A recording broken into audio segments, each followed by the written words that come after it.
Hello നമസ്കാരം, ഞാൻ ബിന്ദുവാണ് കേട്ടോ.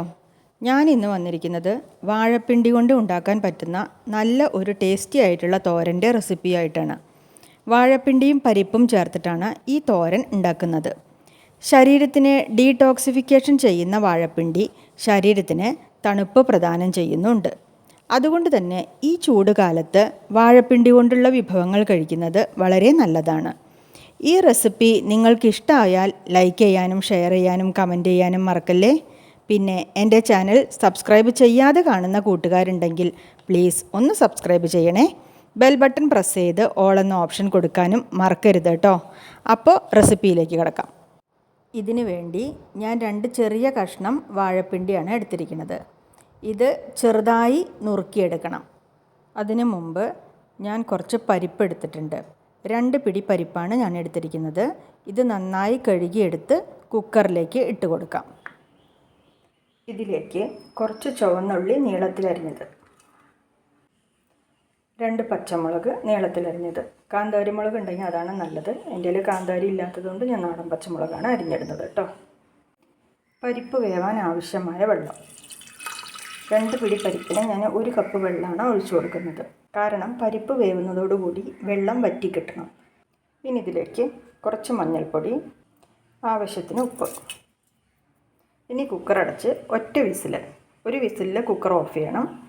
പരിപ്പ് ജസ്റ്റ് വേവാനേ പാടുള്ളൂ, വെന്ത് കുഴഞ്ഞു പോകരുത്. അതുകൊണ്ട് ഒറ്റ വിസിലിൽ കുക്കർ ഓഫ് ചെയ്യണം. കുക്കറിൽ വേവിക്കാൻ ബുദ്ധിമുട്ടാണെങ്കിൽ പരിപ്പ് അടുപ്പത്ത് വേവിച്ചെടുത്താലും മതി. കുക്കർ ഒറ്റ വിസിലിന് സ്റ്റൗ ഓഫ് ചെയ്തു. എയർ മുഴുവനും കളഞ്ഞു. എന്നിട്ട് കുക്കർ തുറന്നതാണ്. അപ്പോൾ ഇതുപോലെയാണ് പരിപ്പ് വെന്ത് കിട്ടിയിരിക്കുന്നത്. ഇതിൽ കുറച്ച് വെള്ളം ബാക്കിയുണ്ട്. ആ വെള്ളം ഒന്ന് വറ്റിച്ചെടുക്കുന്നുണ്ട് കേട്ടോ. പരിപ്പ് അധികം വെന്ത് കുഴഞ്ഞിട്ടൊന്നുമില്ല. വെള്ളം ഒട്ടും പാടില്ല ഇതിൽ. അതുകൊണ്ട് വെള്ളം ഒന്ന് വറ്റിച്ചെടുക്കട്ടെ. പരിപ്പിലെ വെള്ളമൊക്കെ വറ്റി കിട്ടി കേട്ടോ. ഞാൻ കുറച്ച് നേരം കുക്കർ തുറന്ന് അടുപ്പത്ത് വെച്ച് വെള്ളം ഒന്ന് വറ്റിച്ചെടുത്തു. വാഴപ്പിണ്ടി നുറുക്കി വെള്ളത്തിലിട്ട് വെച്ചിട്ടുണ്ട്. വാഴപ്പിണ്ടി നുറുക്കിയാൽ എപ്പോഴും വെള്ളത്തിലിട്ട് വെക്കണം, അല്ലെങ്കിൽ അതിൻ്റെ കളറ് ചേഞ്ച് ആയിപ്പോകും. ഇതുപോലെ ചെറുതാക്കിയാണ് നുറുക്കിയെടുക്കേണ്ടത്. എങ്ങനെയാണ് നുറുക്കേണ്ടത് എന്നുള്ളത് ഞാൻ ഇതിനു മുമ്പ് വാഴപ്പിണ്ടി തോരൻ എന്ന് പറഞ്ഞിട്ടൊരു വീഡിയോ അപ്ലോഡ് ചെയ്തിട്ടുണ്ട്. അതിൽ ഞാൻ കൃത്യമായി കാണിക്കുന്നുണ്ട് പിണ്ടി നുറുക്കുന്നത് എങ്ങനെയാണെന്ന് കേട്ടോ. അപ്പോൾ സംശയമുള്ളവർ ആ വീഡിയോ നോക്കിക്കോളൂ. അപ്പോൾ വാഴപ്പിണ്ടി നുറുക്കുന്നത് എങ്ങനെയാണെന്ന് നിങ്ങൾക്ക് മനസ്സിലാക്കാൻ പറ്റും. ചീഞ്ചട്ടി അടുപ്പത്ത് വെച്ചു. 4 ടേബിൾ സ്പൂൺ വെളിച്ചെണ്ണ ഒഴിച്ചു കൊടുത്തിട്ടുണ്ട്. ഇതിലേക്ക് കടുകിട്ട് കൊടുക്കാം.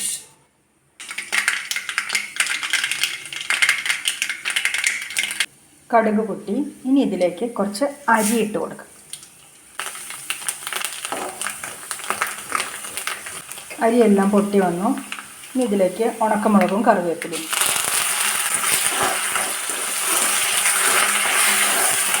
ഇതിലേക്ക് ചെറിയ ഉള്ളി വട്ടത്തിലരിഞ്ഞത്, 10-12 ചെറിയ ഉള്ളി വട്ടത്തിലരിഞ്ഞെടുത്തതാണ്. ഇതെല്ലാം കൂടി നന്നായിട്ടൊന്ന് വഴറ്റിയെടുക്കാം. ഉള്ളി ചെറുതായിട്ടൊന്ന് മൂത്ത് തുടങ്ങി. ഈ സമയത്ത് ഇതിലേക്ക് അരിഞ്ഞു വെച്ച വാഴപ്പിണ്ടി ചേർത്ത് നന്നായിട്ടൊന്ന് ഇളക്കിയിടാം.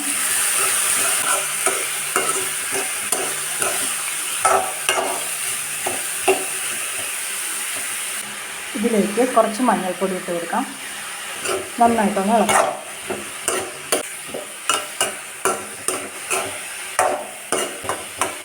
ഇനി ഇതിങ്ങനെ തട്ടിപ്പൊത്തി വെച്ചിട്ട് അടച്ച് വെച്ച് കുറച്ച് നേരം ഒന്ന് വേവിച്ചെടുക്കാം. പിണ്ടിക്ക് അധികം വേവില്ല, പെട്ടെന്ന് തന്നെ വെന്ത് കിട്ടും. ഇത് അടച്ച് വെക്കാം. പിണ്ടി നുറുക്കിയത് വെന്തോന്ന് നോക്കാം.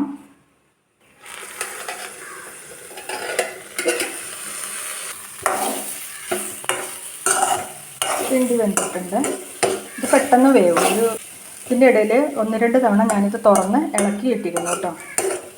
ഇടയ്ക്കിടയ്ക്ക് ഇങ്ങനെ തുറന്നിട്ട് ഇളക്കി ഇട്ട് കൊടുക്കണം, അല്ലെങ്കിൽ അടി പിടിക്കാനുള്ള സാധ്യതയുണ്ട്. ഇനി ഇതിലേക്ക് പരിപ്പ് ചേർക്കാം. നമ്മൾ വേവിച്ച് വെച്ച പരിപ്പാണ്. ആ പരിപ്പ് ചേർത്ത് കൊടുക്കാം.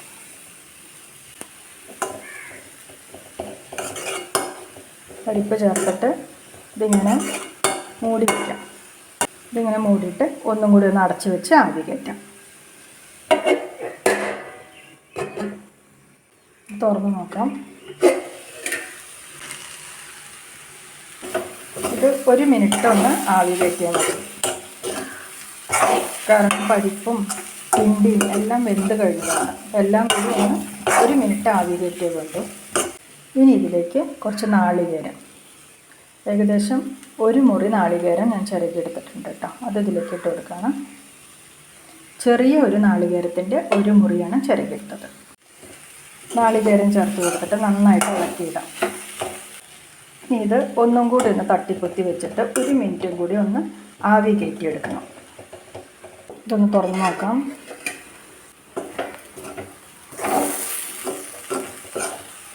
ഇത് നന്നായിട്ട് ആവി കയറി. 1-2 മിനിറ്റ് ഇങ്ങനെ അടച്ചു വയ്ക്കുമ്പോൾ ഇത് നന്നായിട്ട് ആവി കയറും. ഇത്രയേ ഉള്ളൂ. വളരെ രുചികരമായിട്ടുള്ള വാഴപ്പിണ്ടി പരിപ്പും ചേർത്ത തോരൻ റെഡി ആയിട്ടുണ്ട്.